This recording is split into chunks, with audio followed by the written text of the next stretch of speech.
प्रभु का हृदय तो वेदना से फटा जा रहा होगा। भाभी माँ के चले जाने से हृदय द्रवित हो रहा है।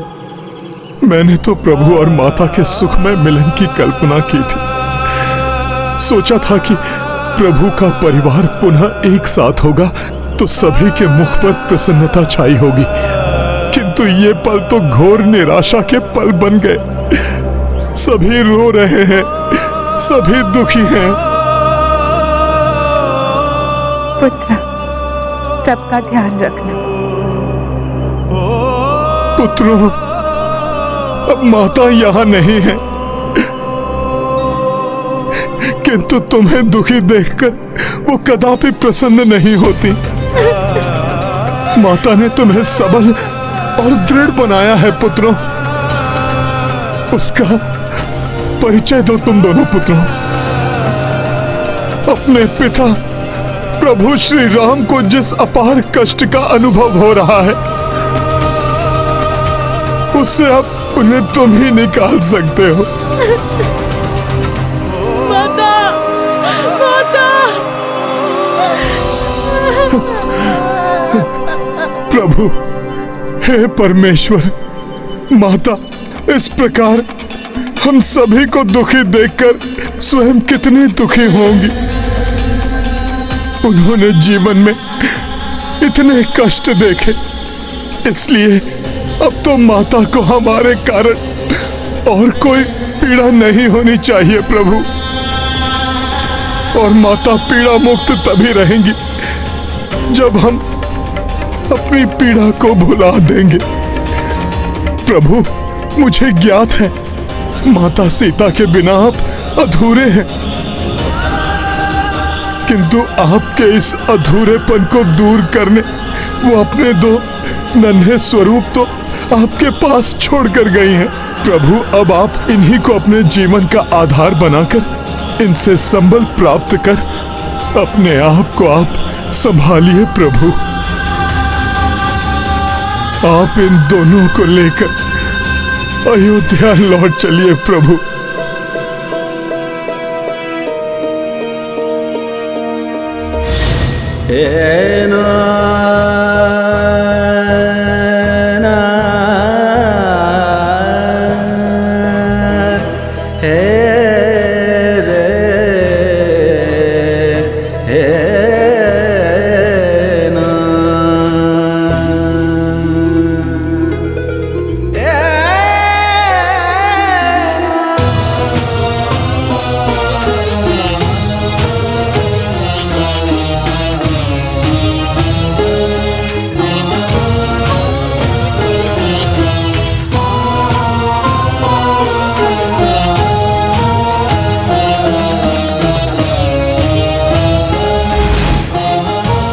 प्रभु, माता की इच्छा अनुसार अपने इन दोनों पराक्रमी पुत्रों को अश्वमेध यज्ञ पूर्ण करने में आप सहायक बनाइए, जिसे पूर्ण करना धर्म के लिए भी अति आवश्यक है प्रभु।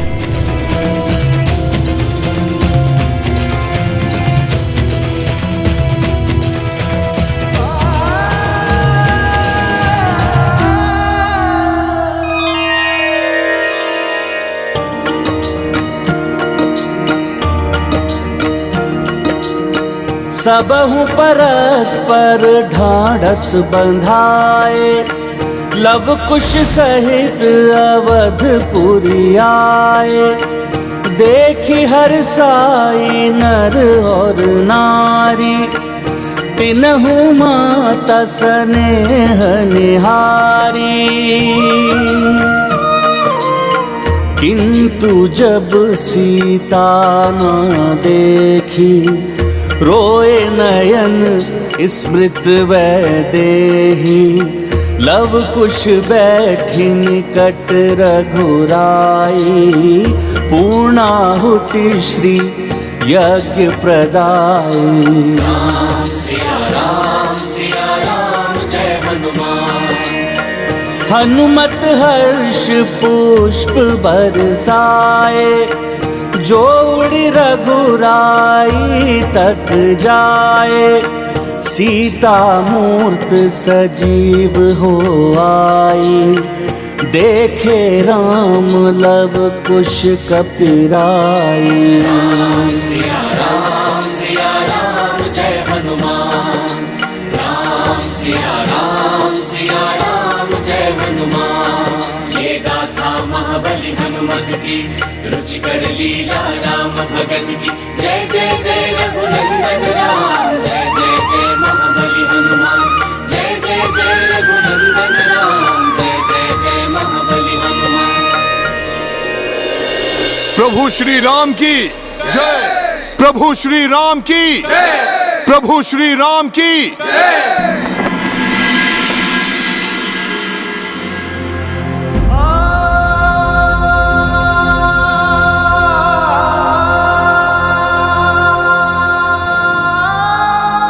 अब तो आपके पुत्रों को आपको सौंपकर मेरा जीवन और भी तृप्त हो गया है।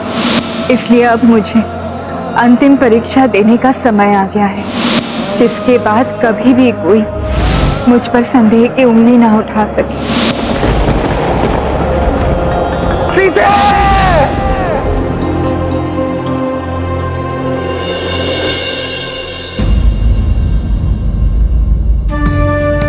संपूर्ण रात्रि ऐसे ही जड़वत माता की प्रतिमा के समीप बैठे रहे हैं प्रभु। एक पल के लिए भी यहां से नहीं हिले, जैसे माता के जाने से उनके प्राण ही उनके शरीर से विलग हो गए हो। मुझे उनकी मनःस्थिति परिवर्तित करने का कोई उपाय करना ही होगा।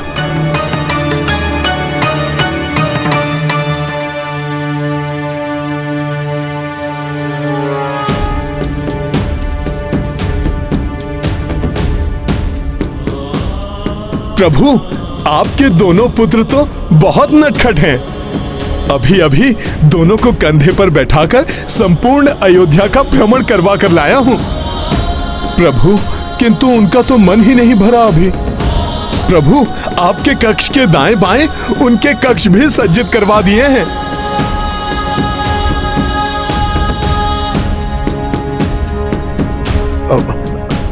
प्रभु, दोनों ओर से आपके दो हाथों के समान रहेंगे। और प्रभु, जितना मैं उनको समझा हूं वो तो आप पर ही गए हैं। प्रभु, वो रघुकुल की प्रतिष्ठा बढ़ाने के कार्य करेंगे। जो शिक्षा मैंने आपसे प्राप्त की है ना, मैं उन्हें सब सिखा दूंगा। फिर भी प्रभु, उन्हें तो आपके मार्गदर्शन की भी आवश्यकता है। आप भी उन्हें प्रशिक्षण देना आरंभ कर। सीता की यही इच्छा थी ना कि तुम उनके परिवार का ध्यान रखो। हनुमान,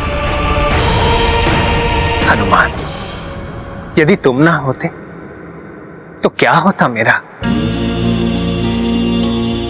कैसे संभाल पाता मैं अपने आप को?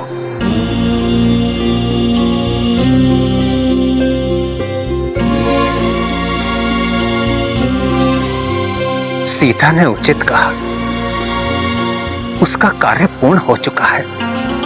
मेरे कुल के वंशज मेरे पुत्र दिए मुझे, उन्हें उचित शिक्षा दिलवाकर योग्य बना दिया, तो फिर इस संसार में वो क्या करती?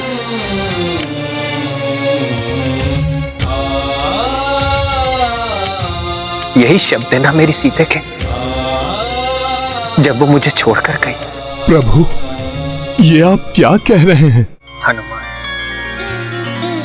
सीता का इस संसार से जाना मेरे लिए एक संकेत था। इस धरती पर अब मेरे कार्य भी पूर्ण हो चुके हैं। संसार में राम राज्य की स्थापना हो चुकी है, राक्षसों का अंत हो चुका है। अयोध्या का ध्यान रखने के लिए भरत पूर्ण रूप से योग्य है।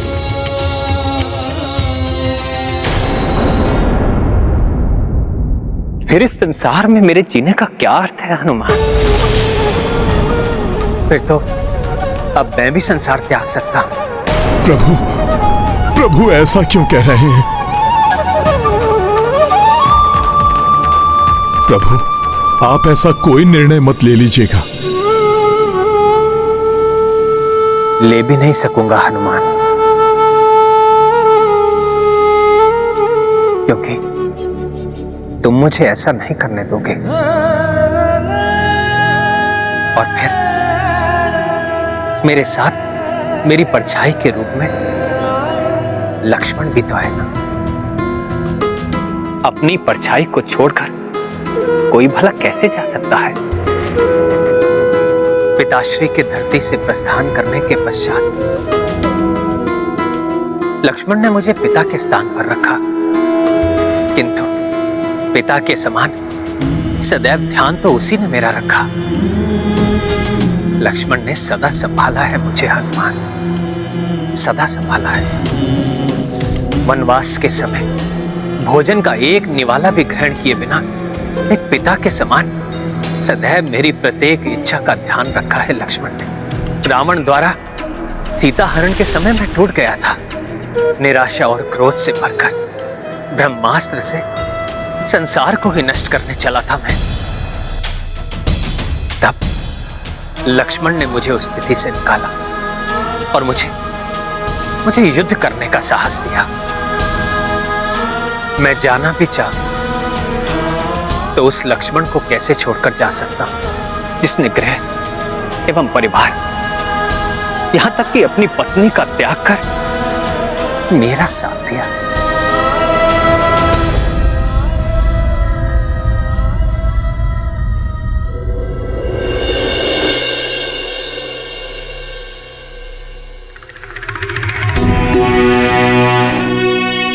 मेरा अचानक संसार त्यागना संभव नहीं। मर्यादा के बंधन से बंधा, ईश्वर के बुलावे पर भी लक्ष्मण के रहते मैं नहीं जा सकता। कदाचित सीता को वनवास भेजने का यही दंड भुगतना है मुझे। सीता से विलग होकर इसी प्रकार जीना होगा मुझे।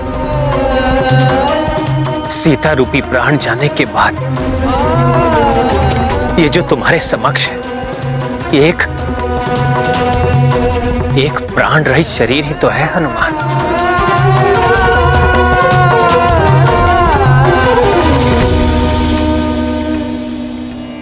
प्रभु के दुख को देखकर ये प्रतीत हो रहा है कि श्री राम की श्री के प्रस्थान के पश्चात शेष रहे राजा राम के संसार को छोड़कर लौटने का, अर्थात राम अवतार की समाप्ति का समय आ चुका है।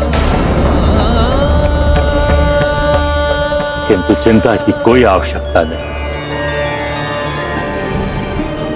प्रभु श्री राम देह से यहां नहीं रहेंगे, परंतु भगवान के रूप में श्री राम और उनका नाम दोनों संसार में सदा स्थापित रहेंगे। संसार का नियम भी तो है, जो मां की कोख से जन्म लेता है और देह धारण करता है, उसे एक न एक दिन संसार को त्यागना आवश्यक होता है। किंतु ब्रह्मदेव, प्रभु श्री राम के कथनानुसार लक्ष्मण जी के कारण अभी वो संसार त्यागने में असमर्थ हैं। फिर ये कैसे संभव होगा? असंभव को संभव तो नियति बनाती है। संसार को त्यागने का संजोग रचना यमराज का कार्य। प्रभु? हाँ यमराज, ये आपको ही सुनिश्चित करना होगा। जब आप श्री राम को यह सूचना दें कि पृथ्वी पर राम अवतार का समय समाप्त हो गया है, लक्ष्मण उस समय श्री राम से दूर रहे। प्रभु श्री राम जगत के नियमों की मर्यादा का पालन करेंगे। आपके कहने पर संसार त्याग दें।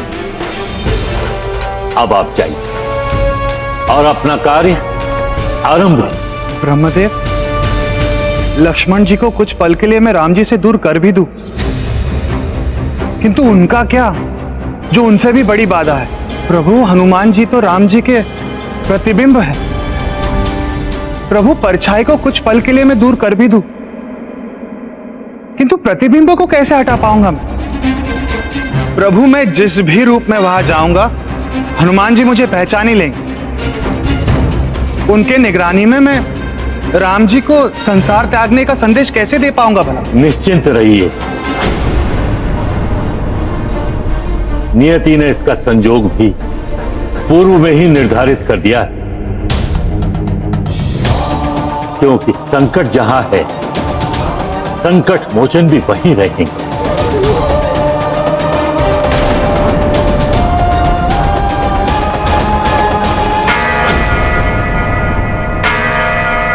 अयोध्या के उस घंटे की ध्वनि जिससे कोई भी प्रभु श्री राम से सहायता की गुहार लगाता है, अवश्य ही कोई बहुत बड़े संकट में है।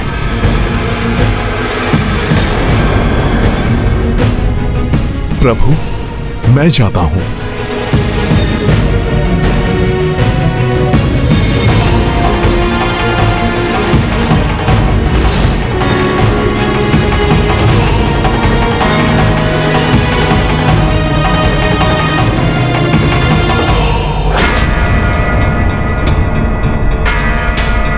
रुक जाइए, रुक जाइए, रुक जाइए। मैं प्रस्तुत हूं आपकी सहायता के लिए। आप अपने आप को संभालिए। ये तो मामा श्री युद्धजीत है।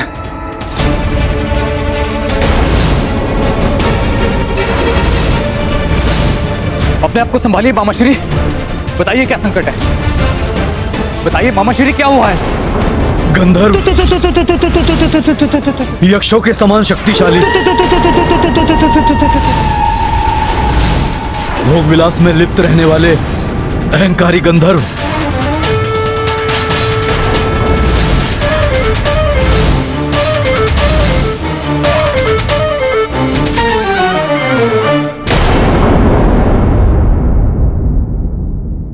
प्रणाम मामाश्री। आप शांत हो जाइए, आप यहां सुरक्षित हैं। बताइए, गंधर्वों ने कैसा संकट उत्पन्न किया है? प्रभु, गंधर्वों के नैराजा दिव्यहस्त ने हमारे राज्य पर आक्रमण कर उसे अपने अधीन कर लिया है और उनके सेनापति तावमुख के नेतृत्व में अपनी सेना को मेरे प्राण लेने के लिए भेज दिया है।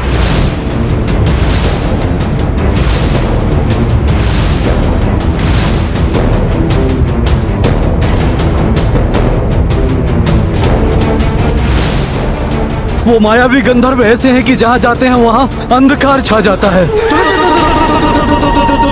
उनके मुख भी बहुत विचित्र हैं, किसी मायावी ऊर्जा से प्रकाशित रहते हैं, जो वास्तव में कुछ अधिक ही विचित्र है।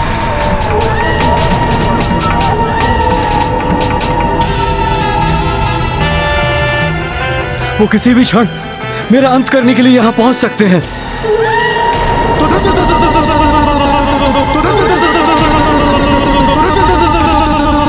प्रभु, आप ही अपने शरणागत की रक्षा कर सकते हैं। शरणागत नहीं, हमारे पिता तुल्य हैं आप। माता कैकेयी के भ्राता होने के नाते आप हमारे परिवार के वरिष्ठ सदस्य हैं और आपका राज्य राम राज्य का भाग है, इसलिए आप निश्चिंत रहें। ना आप पर कोई आंच आएगी और ना ही आपके राज्य पर।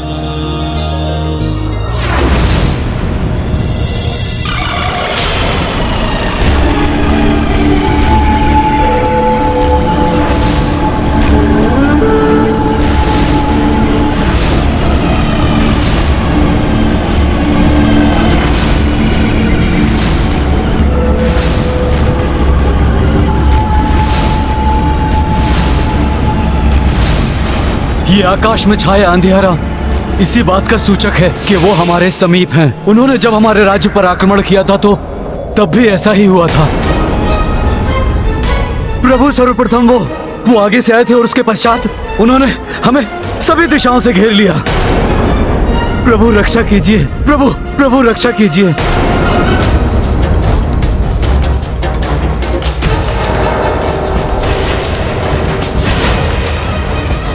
प्रभु, आप मुझे अनुमति दीजिए, मैं अकेला ही जाकर उन्हें संभाल लूंगा। इसके पूर्व कि वो अयोध्या में प्रवेश कर यहां के नागरिकों और संपत्ति को हानि पहुंचाएं, मेरे द्वारा उनका रोका जाना अत्यंत आवश्यक है। प्रभु। हाँ हनुमान, यही उचित है। तुम जाकर उन्हें रोकना आरंभ करो। मैं शीघ्र ही तुम्हारी सहायता के लिए प्रातः भरत को सेना के साथ भेजता हूं।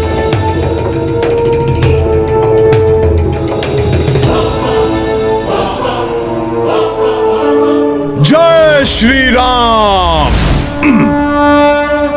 मामा श्री के अनुसार वो सभी दिशाओं से आक्रमण करेंगे। राजा लक्ष्मण, शत्रुघ्न, तुम दोनों जाकर अयोध्या के अन्य द्वारों को भी सुरक्षित करने का प्रबंध करो। आप तनिक भी चिंता मत कीजिए। जब तक हनुमान जी उन्हें पराजित कर नहीं लौटे, तब तक हम सजग रहकर आपकी रक्षा करेंगे।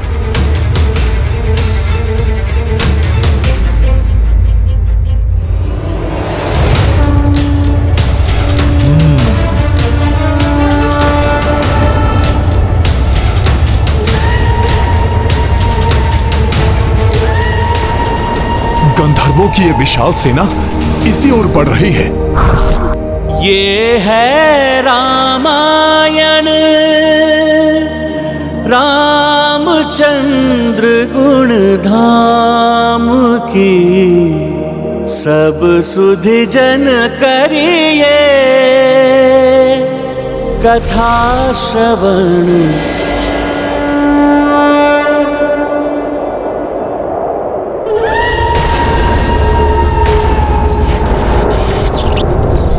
गंधर्वों की ये विशाल सेना इसी ओर बढ़ रही है।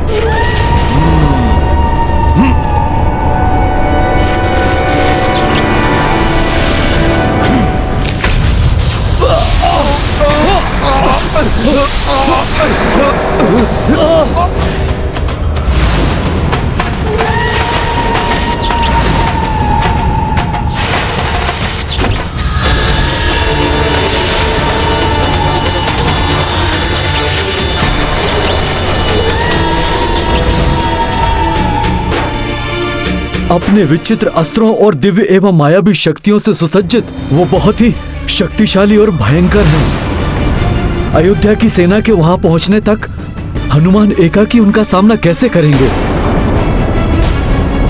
हनुमान जी ने तो अकेले ही समुद्र लांघा था, अकेले ही लंका दहन किया था। इसलिए आप चिंता मत कीजिए, वो तो अकेले ही इन गंधर्वों का सामना कर लेंगे। क्योंकि संकट जिनके समक्ष टिक नहीं सकते, ऐसे हैं हमारे संकट मोचन महाबली हनुमान। संकट मोचन महाबली हनुमान, बहुत ख्याति सुनी है तुम्हारी। तब तो तुमने ये भी अवश्य सुना होगा कि प्रभु कृपा से ये हनुमान प्रभु की आज्ञा के विरुद्ध किसी को भी अयोध्या में प्रवेश कर यहाँ की सीमा में एक पग भी नहीं रखने देता। हाँ, सुना है। राम दुआरे तुम रखवारे, राम दुआरे तुम रखवारे, होत ना गया बिनु पैसारे।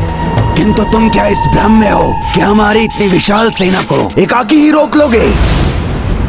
हम कोई साधारण असुर या भूत पिशाच नहीं, गंधर्व हैं।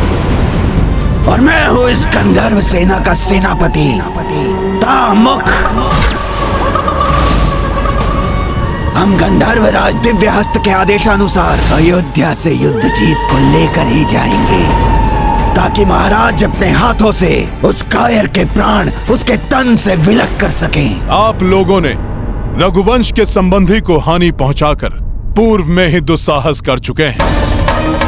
अब यदि आपने अयोध्या की ओर एक पग भी बढ़ाने का और दुस्साहस करने की चेष्टा की, तो आपका ये पग आपको आपकी मृत्यु के अत्यंत समीप ले जाएगा। प्रतीत होता है तुम्हारी वानर बुद्धि मेरी बात समझने में असमर्थ है। कदाचित हमारी शक्ति हम गंधर्वों से परास्त होने पर ही समझ सकोगे तुम। अयोध्या पर आक्रमण करो और इस वानर को मसल कर रख दो।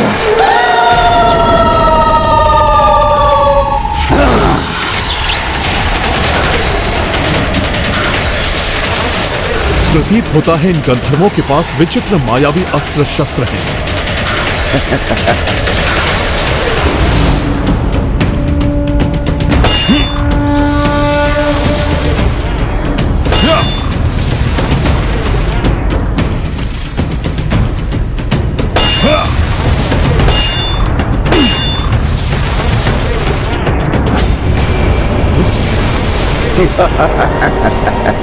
इनके आयुध तो नष्ट ही नहीं हो रहे हैं। मुझे और शक्ति लगानी होगी।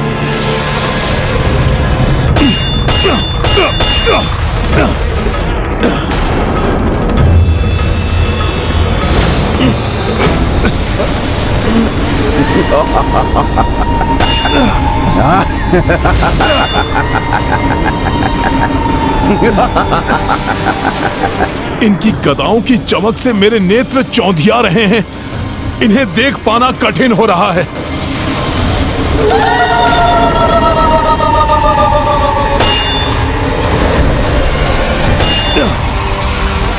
मेरी गदा के प्रहार से मेरे विरोधी योद्धा के अस्त्र शस्त्र या तो नष्ट हो जाते हैं या फिर अंतरिक्ष में जाकर लुप्त हो जाते हैं, किंतु इनकी गदाएं तो सुरक्षित, शक्तिशाली और प्रकाशित कैसे होती जा रही हैं? इसके पीछे क्या रहस्य है? तुम तो हमारे अस्त्रों को भी नष्ट नहीं कर पा रहे हो हनुमान, तो हमें क्या हानि पहुंचाओगे? यदि इन्हें देख पाना कठिन है तो इनकी ध्वनि सुनकर ही वार करना होगा मुझे।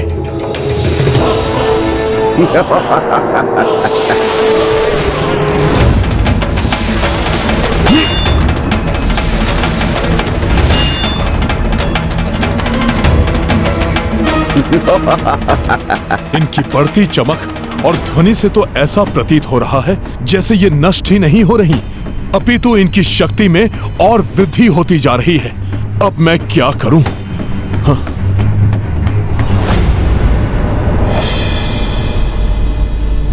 आप सबने अवश्य मुझे आश्वस्त किया है, किंतु मैं अब भी चिंतित हूं।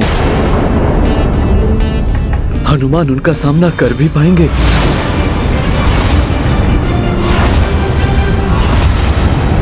आप चिंता मत कीजिए मामा श्री, हमारी सेना शीघ्र ही तैयार हो जाए।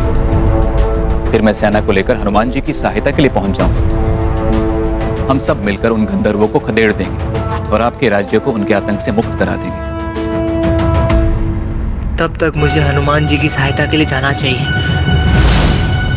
जब तक सेना यहाँ से कूच के लिए तैयार होती है, आप थोड़ा विश्राम कर लीजिए मामा श्री।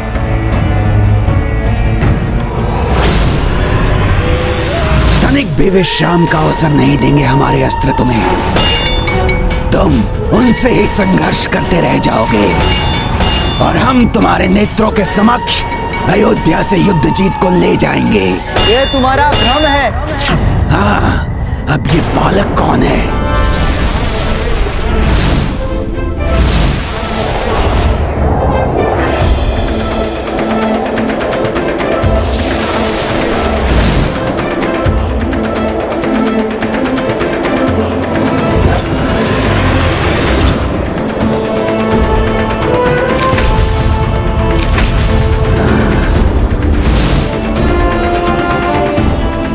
ऐसा कभी नहीं कर सकोगे तुम लोग। ये तो राजकुमार पुष्कल का स्वर है। वो यहाँ क्यों हैं? इनके विचित्र अस्त्रों का सामना नहीं कर सकेगा पुष्कल।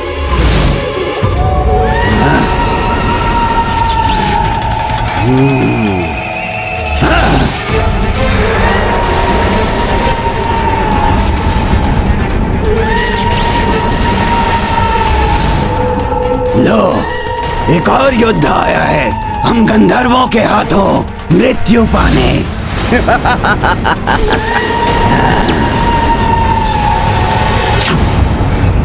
पुष्कल यहाँ है। मुझे शीघ्र इनके अस्त्रों को नष्ट कर पुष्कल को सावधान करना होगा, अन्यथा पुष्कल संकट में आ जाएगा।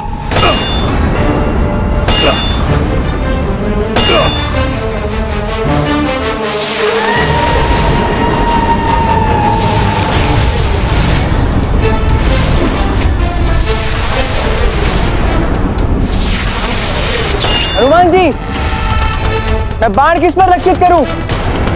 मुझे तो बस मुख, अस्त्र और हाथ ही दिखाई दे रहे हैं।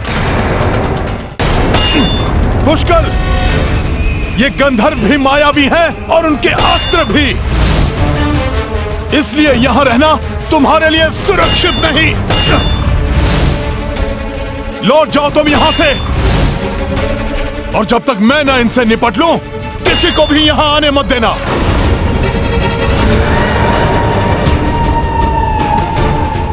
मैं इनका कोई उपाय अवश्य करूंगा। पुष्कर, तुम लौट जाओ।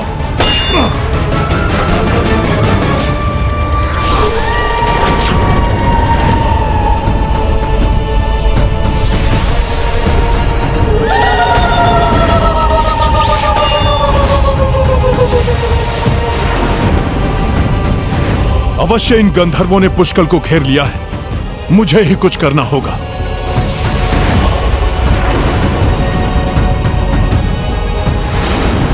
पुष्कर, उनके अस्त्रों पर वार मत करना।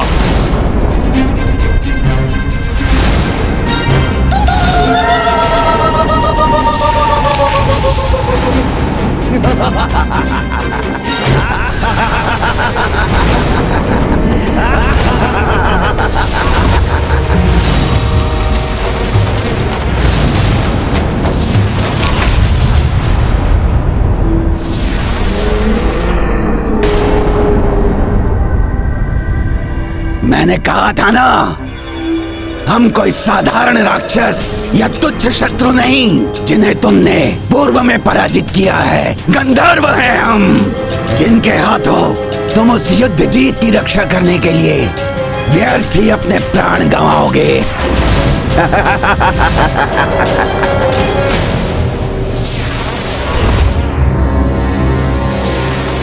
हनुमान जी ने उचित कहा था, मुझे गंधर्वों के अस्त्र शस्त्र पर वार नहीं करना चाहिए था। अभी इन अस्त्रों को नष्ट करने से अधिक पुष्कर की रक्षा का उपाय करना अत्यंत आवश्यक है। जय श्री राम।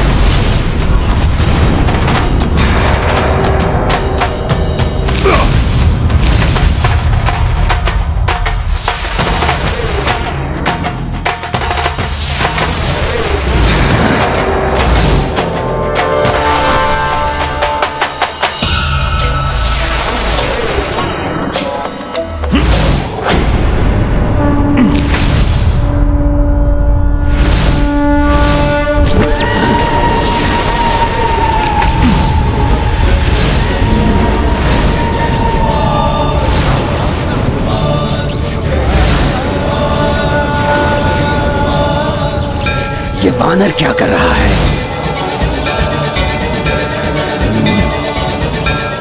राजकुमार पुष्कर, अपने गुरु सूर्यदेव की कृपा और उनसे प्राप्त शिक्षा के अनुसार मैंने तुम्हारे चारों ओर एक दिव्य सुरक्षा चक्र स्थापित कर दिया है। जब तक मैं इनके मायावी अस्त्रों को नष्ट करने का उपाय न ज्ञात कर लूं, तुम इस चक्र के बाहर कदापि नहीं निकलना।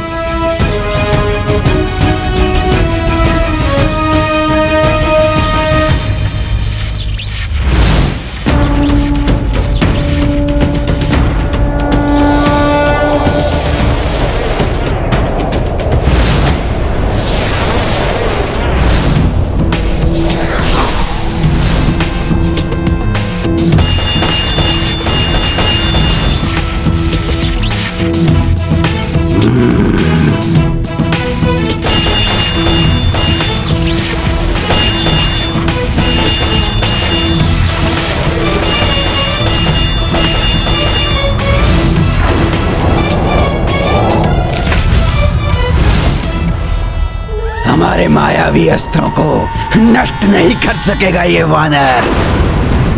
उसे उन्हीं में उलझा रहने दो, हमें युद्ध जीत को लेकर लौटना है।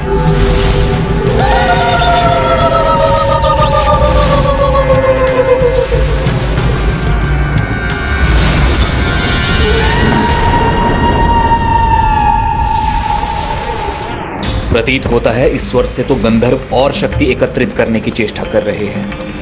हनुमान जी और पुष्कर को हमारी सहायता की आवश्यकता है, हमें शीघ्र निकलना चाहिए।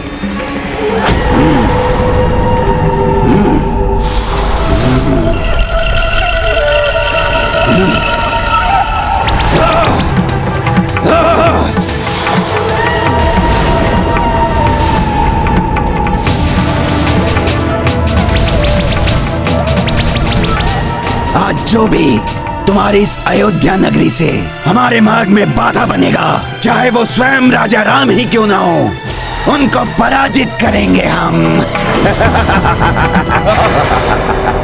इसके मुख से प्रभु के प्रति अपमानजनक शब्द कदापि स्वीकार नहीं करूंगा मैं।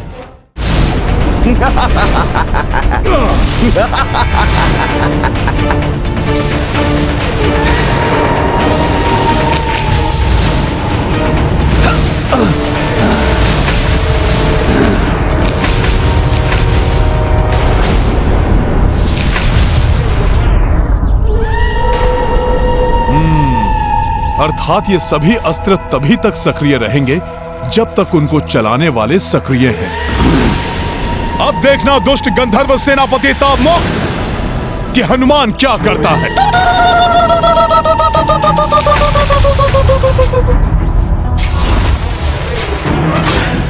अब ऐसा कुठारा घात होगा इस वानर पर कि ये धाराशायी होकर गिर पड़ेगा।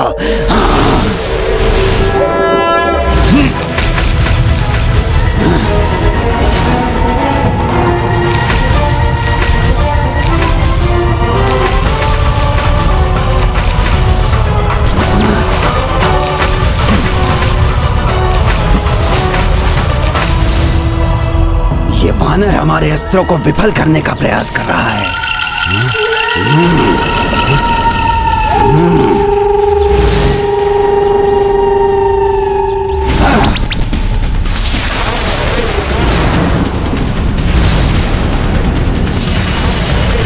अब इनके अस्त्रों को संभालने का उपाय मिल गया है मुझे।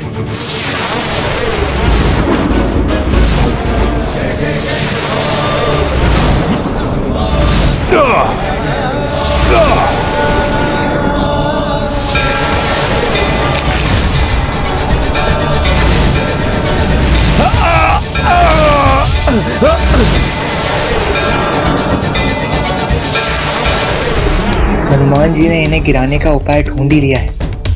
कदाचित मुझे भी उनकी सहायता करनी चाहिए।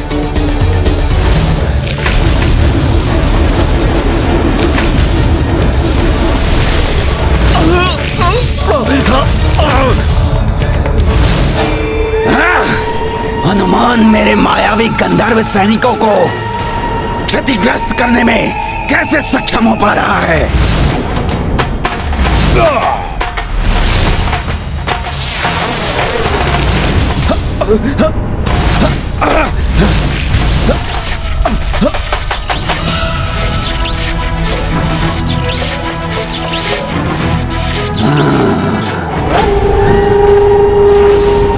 प्रतीत होता है इस वानर को हमारे अस्त्रों का गुप्त रहस्य ज्ञात हो गया है। मैं उसे उलझा कर रखता हूँ। इस मध्य तुम कुछ सैनिकों के साथ उस युवा योद्धा का हरण कर लो।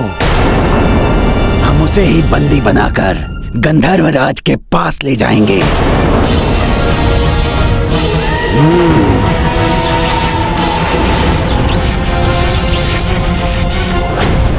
तुम्हें कम आंकना मेरी भूल थी हनुमान, किंतु ये मत समझना कि हमारे कुछ सैनिकों को धराशायी कर तुमने इस युद्ध में विजय प्राप्त कर ली है।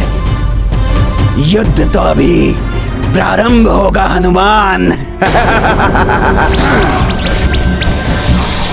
चलो इस युवक योद्धा को ले चले अपने साथ। प्रतीत होता है ये तो किसी अदृश्य सुरक्षा चक्र से सुरक्षित है। तब तो सर्वप्रथम किसी युक्ति के साथ ही इस सुरक्षा घेरे से इसे निकालना होगा। अरे ये युवक तो सुरक्षित है, इसका तो हम कुछ नहीं कर सकते। तो लौट कर उस वानर पे ही वार करते हैं। हम पीछे से वार करेंगे उस पर।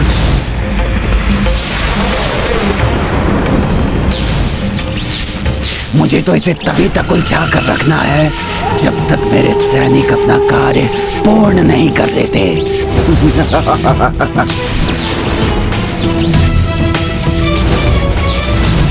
ये वानर कहीं मुझ तक ना पहुंच जाए। सैनिकों, वार करो इस पर।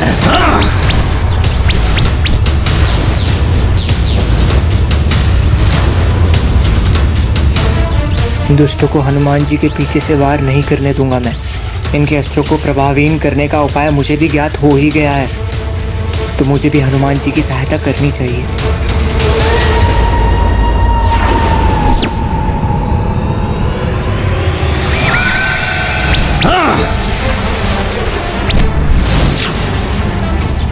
फंस गया हमारे जाल में, अब फंसोगे हमारे फांस में।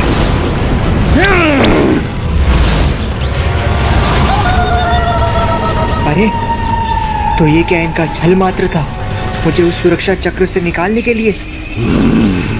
मेरे सैनिकों ने और विलंब किया तो इस वानर को रोकना अत्यंत कठिन हो जाएगा। अपना कार्य शीघ्र संपन्न करो मूर्खो, अन्यथा हम संकट में आ जाएंगे। बंदी बना लो, फांस तोड़ने ना पाए ये हमारी, मत जाने दो इसे। तावमुख, अब तुम्हारा अंत करूंगा मैं।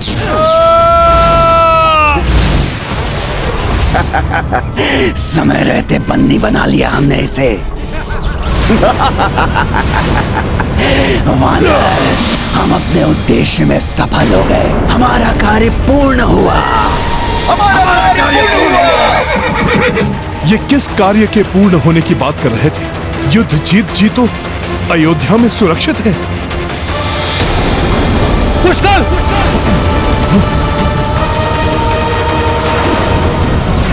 भरत भैया आप यहाँ, किंतु पुष्कल कहाँ गया? ये है रामायण, रामचंद्र गुण धाम की, सब सुधि जन करिए कथा। पुष्कल को हरण करके ले गए गंधर्व। ये सब मेरे कारण हुआ है। मुझे यहाँ नहीं आना चाहिए था। बहुत बड़ी भूल हो गई मुझसे। नहीं मामाश्री, भूल तो की है, लेकिन उन गंधर्वों ने यहाँ आकर रघुवंशियों को चुनौती देने की। यही नहीं, पुष्कल को बंदी बनाकर उस भूल को अपराध में परिवर्तित किया है उन्होंने, जिसका दंड उन्हें अवश्य मिलेगा। लक्ष्मण भैया, ये पश्चाताप या क्रोध प्रकट करने का समय नहीं है, अपितु हमें शीघ्र ही उन दिव्य शक्तियों से सज्जित गंधर्वों को कठोर उत्तर देकर पुष्कल और कैकेयी राज्य को उनके बंधन से मुक्त कराना होगा। हनुमान का कथन सत्य है। भरत, इसी क्षण हनुमान एवं शत्रुघ्न के साथ सेना लेकर कैकेयी राज्य के लिए प्रस्थान करो और उन गंधर्वों को उनकी करनी का दंड देकर कैकेयी राज्य एवं पुष्कल को मुक्त कराओ। ऐसा ही होगा भैया। पिताश्री, हम भी युद्ध के लिए जाना चाहते हैं, हमें भी शौर्य प्रदर्शन का अवसर प्रदान कीजिए ना। हाँ पिताश्री, जिसे ये संसार भी देख ले कि अयोध्या के राजकुमार भी वीरता में किसी से कम नहीं हैं। प्रभु, इनकी चिंता आप मत कीजिए, ये मेरे संरक्षण में रहेंगे। भैया, मैं भी इनके साथ युद्ध में जाना चाहता हूं। परमपिता, लक्ष्मण भी युद्ध में जाने के लिए तत्पर है। लक्ष्मण को श्री राम से दूर तो करना ही है, किंतु इसके लिए लक्ष्मण का श्री राम के कक्ष के निकट रहना आवश्यक है। लक्ष्मण भैया, इस समय आप ही नहीं, हर रघुवंशी उन गंधर्वों को उनकी करने का दंड देना चाहता है, किंतु यदि आप भी चले गए तो प्रभु यहां एकाकी रह जाएंगे। कोई नहीं होगा यहां प्रभु की सेवा के लिए। हाँ लक्ष्मण, हनुमान इन गंधर्वों की दुर्बलता को जान गए, अतः इनका युद्ध में जाना आवश्यक है। तुम यहीं पर भैया के पास रहो। उचित है, जैसी आप सबकी इच्छा। आशीर्वाद दीजिए प्रभु। विजयी भाव। महाराज श्री राम, मेरा यहाँ रुकना कायरता होगी और कैकेयी राज्य की मुक्ति मेरा भी उत्तरदायित्व है।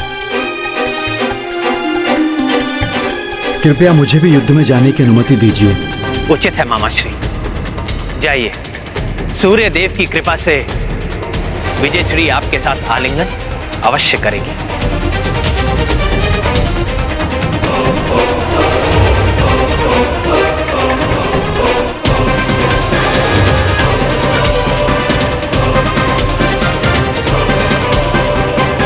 संयोगवश मुनि ने अपना कार्य कर दिया है यमराज। अब आपको अपने कार्य का निर्वहन करना है। अवश्य परमपिता। उचित समय पर महर्षि दुर्वासा भी अपने दायित्व का निर्वहन करने के लिए पहुंच जाएंगे, जिससे श्री राम की परछाई बनकर रहने वाले लक्ष्मण को दूर होने का संयोग बनेगा और मर्यादा पुरुषोत्तम अपनी अंतिम मर्यादा का पालन कर सकेंगे, जिससे श्री राम की नश्वर देह का मार्ग प्रशस्त हो सके।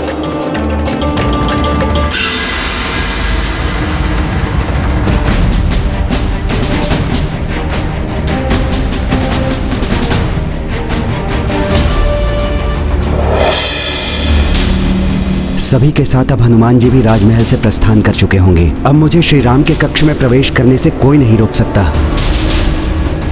श्री राम जी को अब मैं ब्रह्मा जी का संदेश दे सकता हूं।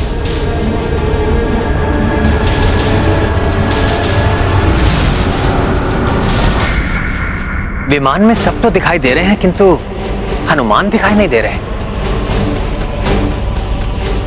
हनुमान को सबके साथ होना चाहिए था। संपूर्ण सेना साथ में है, किंतु न जाने हनुमान जी कहां गए।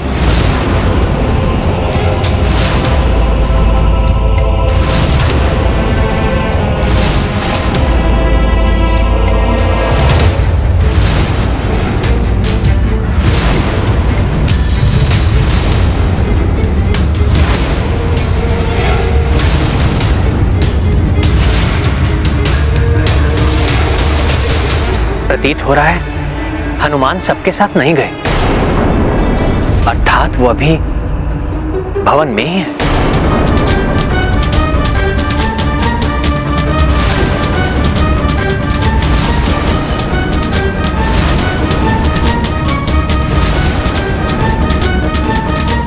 हनुमान जितने बलवान हैं उतने बुद्धिमान भी हैं। यदि उन्होंने यमराज को राजभवन में देख लिया तो शीघ्र ही समझ जाएंगे कि यमराज क्यों आए हैं यहाँ पर। मैं आपसे सहमत हूँ वरुण देव। फिर यमराज को तो एक क्षण के लिए भी वहां नहीं रुकने देंगे हनुमान। किंतु हनुमान सेना के साथ गए क्यों नहीं?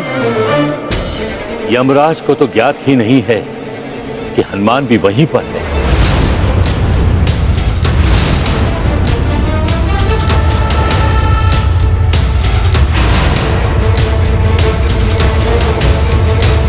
हनुमान जी, क्या हुआ? मैं आपको ही देखने जा रहा था। हनुमान जी,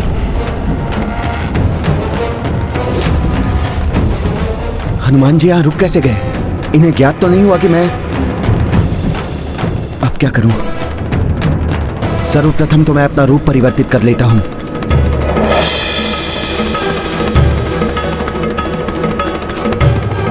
आप सेना के साथ क्यों नहीं गए? लक्ष्मण भैया, एक बहुत ही महत्वपूर्ण कार्य हेतु मुझे यहाँ रुकना पड़ा।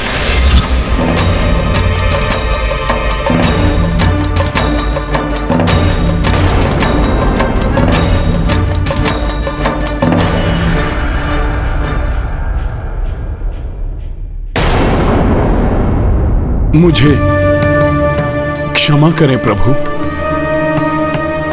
मैं सेना के साथ नहीं जा सका।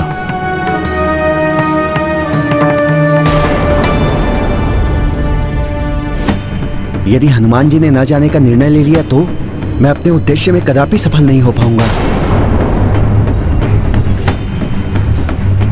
प्रभु, माता सीता ने मुझे आप सबकी देखभाल का दायित्व सौंपा है, इसलिए। तो मुझे युद्ध में जाने से क्यों रोका? मैं ही... वो बात नहीं है लक्ष्मण भैया, मैं तो जा ही रहा था, किंतु माता का आशीर्वाद लिए बिना मैं कैसे जा सकता था? ओह, तो हनुमान जी इसलिए रुक गए। माता, आप मुझे आशीर्वाद दीजिए। आपने मुझे जो सबकी सुरक्षा का उत्तरदायित्व सौंपा था, उसे सफलतापूर्वक निभा सकूं। प्रणाम माता। हनुमान, माता का आशीर्वाद सदैव पुत्र के साथ होता है। जाइए और उन गंधर्वों को उनके कृत्य का फल प्रदान कीजिए।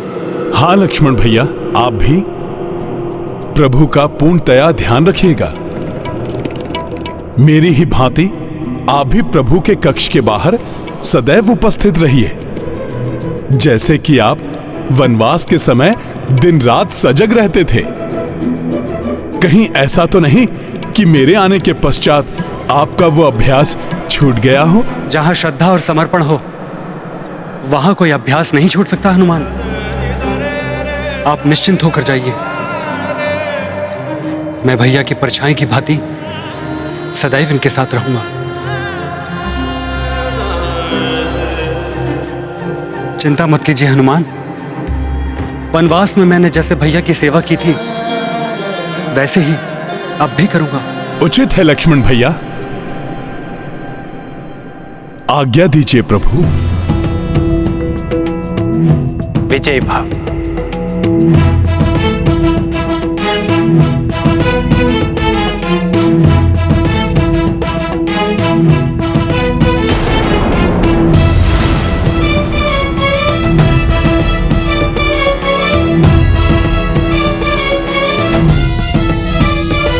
हनुमान जी चले गए। अब मेरा मार्ग निष्कंटक है, किंतु हनुमान जी यदि पुनः आ गए तो?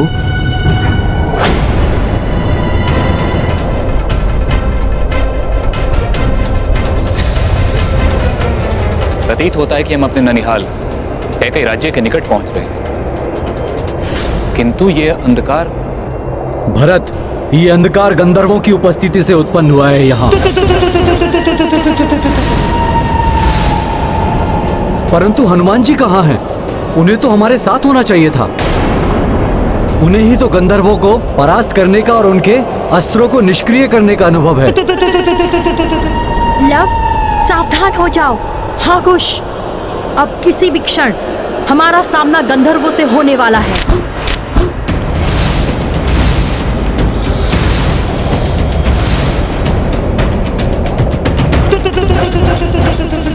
यदि मेरे कारण पुष्कल को कोई क्षति पहुंची तो मैं स्वयं को कभी क्षमा नहीं कर पाऊंगा। मामाश्री की क्षति पुष्कल या किसी अन्य को नहीं, गंधर्वों को पहुंचेगी, क्योंकि हनुमान के कारण हमें इन गंधर्वों के अस्त्रों को निष्क्रिय करने का रहस्य ज्ञात हो गया है। अब हम इन गंधर्वों को परास्त कर देंगे। रघुवंशियों को हमारे अस्त्रों की काट के बारे में हनुमान के कारण ज्ञात हो गया है, अतः सावधान रहना गंधर्व वीरों। हमें उनकी दृष्टि से स्वयं को छिपाकर ही वार करना होगा। सावधान हो जाओ, वो सेना के साथ आ रहे हैं, जिसका अर्थ है वो युद्ध जीत को हमें नहीं सौंपेंगे, अभी तो युद्ध करेंगे। अब हम उन्हें दिखा देंगे कि क्या होता है गंधर्वों से युद्ध करने का परिणाम।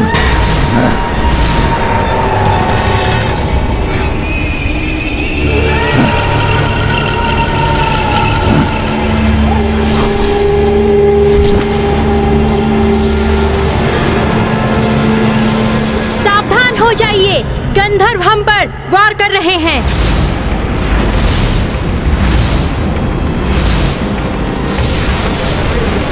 वीरों, गंधर्वों के अस्त्रों पर नहीं, गंधर्वों पर वार करो, क्योंकि हनुमान ने हमें बताया है यदि हम इनके अस्त्रों पर वार करेंगे तो हमारा वार पलटकर हम पर ही द्विगुणित भीषणता से प्रहार करेगा।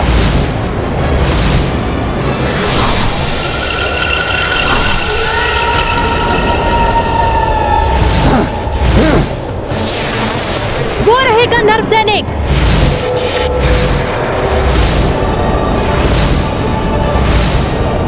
उन्हें ही लक्ष्य बनाना है हमें। करो प्रहार।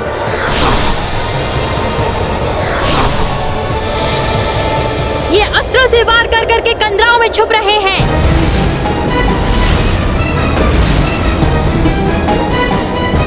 ये चालाकी कर रहे हैं हमसे, जिससे कि उन्हें कोई हानि ना हो और उनके अस्त्र और भीषण होते जाएं। वो हमें फंसाने का प्रयास कर रहे हैं। ऐसी ही चालाकी उन्होंने हमारी सेना के साथ भी की थी। हम उनकी चालाकी में नहीं फंसने वाले।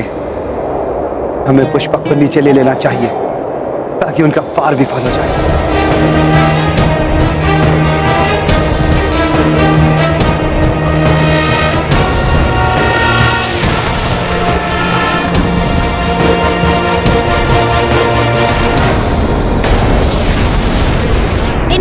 अस्त्र भी अपना लक्ष्य स्वतः ही परिवर्तित करके अब भी हमारी ओर आ रहे हैं।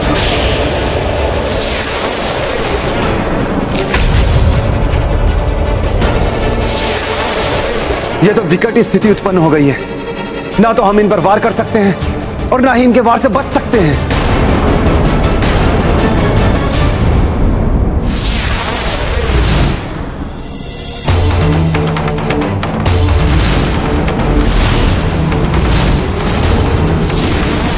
हे संकट मोचन हनुमान जी, हम सब संकट में हैं। आप जहाँ भी हो शीघ्र आकर हमारी रक्षा कीजिए। अब तो हनुमान जी को गए हुए बहुत समय व्यतीत हो गया है। अब नहीं लौटेंगे वो, यही उचित अवसर है। मैं अभी जाकर श्री राम जी को परमपिता श्री ब्रह्मा जी का संदेश पहुंचाता हूं।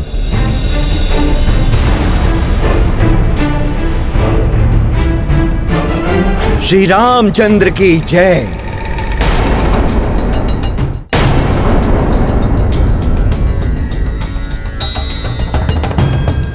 प्रणाम ऋषिवर। कल्याणमस्तु पुत्र। हम धन्य हुए आपका दर्शन पाकर। कृपया अपना परिचय दीजिए। पुत्र, परिचय तो सांसारिकता का द्योतक है और ऋषि सांसारिकता से दूर होते हैं, अतः उन्हें किसी परिचय की आवश्यकता नहीं है। बस ये समझ लो पुत्र कि मैं परमात्मा का एक अंश हूं। धरती पर श्री राम जी के दर्शन लेने आया हूं। श्री राम जी के लिए महर्षि स्वयंभू का संदेश लाया हूं। प्रणाम ऋषिवर। धन्य भाग हमारे जो आप यहां पधारे। आइए।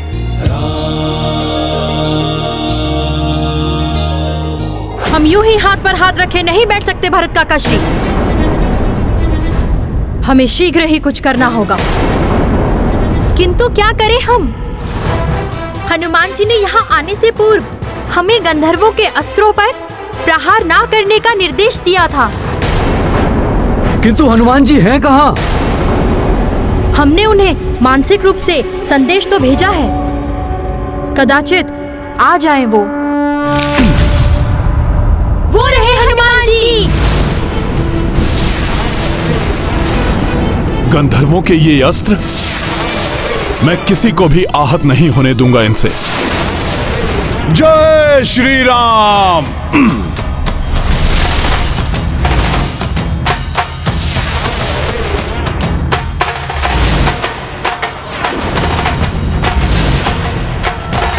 सखा लवकुश, इन गंधर्वों को रोकने का एक ही उपाय है कि गंधर्वों को हम उनके छुपने के स्थान से बाहर निकालें।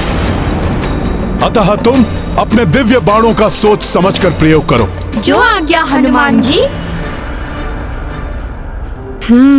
कौन सा दिव्य बाण उचित रहेगा जिससे गंधर्व गंधराओं से बाहर आने के लिए विवश हो जाएं? सखा, जागृत दिव्यास्त्र हैं ये, किंतु मैं इन्हें आगे नहीं बढ़ने दूंगा। काका श्री भरत, काका श्री शत्रुघ्न, तत्पर हो जाइए गंधर्वों का अंत करने के लिए। हम उन्हें उनके छुपने के स्थान से बाहर निकलने के लिए विवश करते हैं।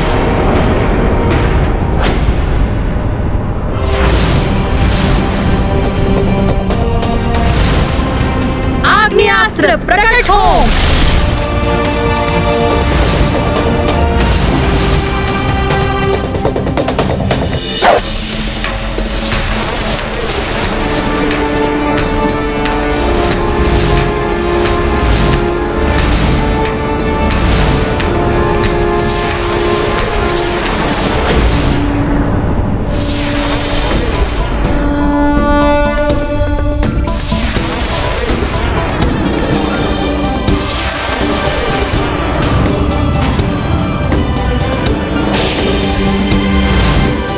दिव्यास्त्रों, तुम कितना भी प्रयास कर लो, किंतु मैं तुम्हें किसी को आहत नहीं करने दूंगा।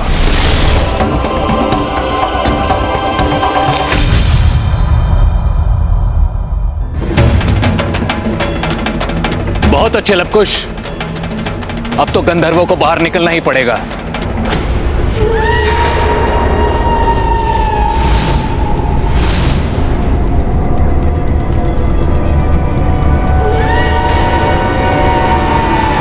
गंधर्व बाहर आ रहे हैं। लक्ष्य साधो।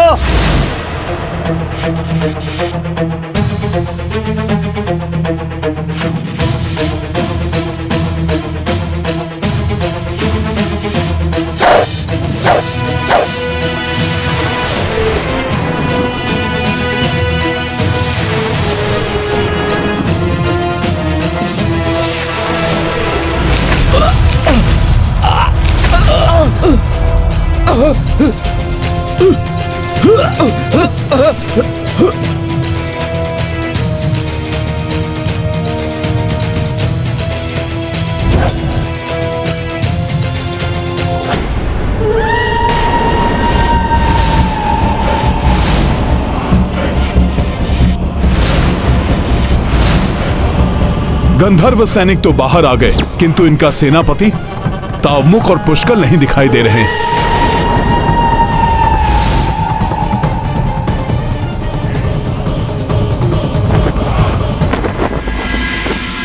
विराजिए ऋषिवर।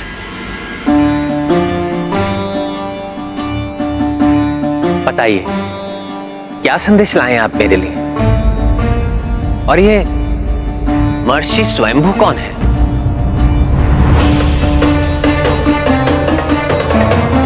सब बताता हूं श्री राम, किंतु सर्वप्रथम आपको मुझे एक वचन देना होगा। हमारे मध्य जो भी वार्तालाप होगी उसके साक्षी मात्र आप और हम हैं।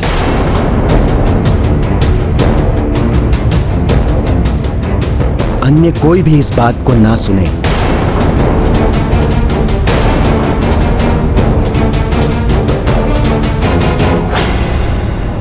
ऐसा क्या है ऋषिवर? ये तो मेरे अनुज। नहीं श्री राम, बहुत ही महत्वपूर्ण वार्तालाप है।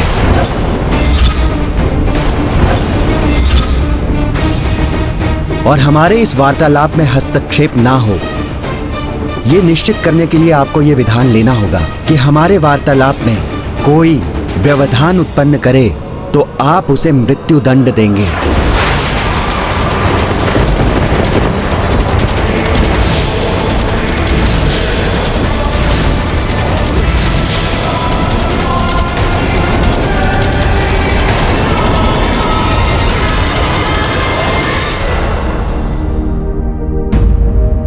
ये है रामायण, रामचंद्र गुण धाम की, सब सुधि जन करिए कथा श्रवण।